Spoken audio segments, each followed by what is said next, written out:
Hello everyone, কেমন আছো সবাই? আশা করি সবাই খুব ভালো আছো। আমিও খুব ভালো আছি। আমার একটা মিনি ব্লগে সবাইকে ওয়েলকাম।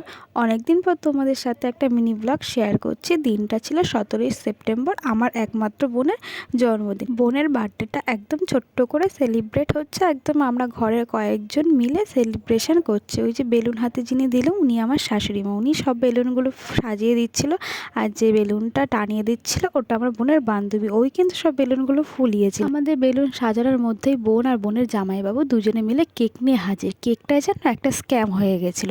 আমার বোনের নাম হলো তৃষা, কিন্তু কেকের দোকান ত্রিশ লিখে দিয়েছিল। ওরা যখন কেক দোকান থেকে নিয়ে এসেছিলো তখন আর খেয়াল করেনি, বাড়িতে এসে লেখা দেখি 30 লেখা। কী আর করা যাবে, ওই 30 লেখা কেকটাই কাটা হলো। ও একা একে বোন সবাইকে খাইয়ে দিয়েছিল।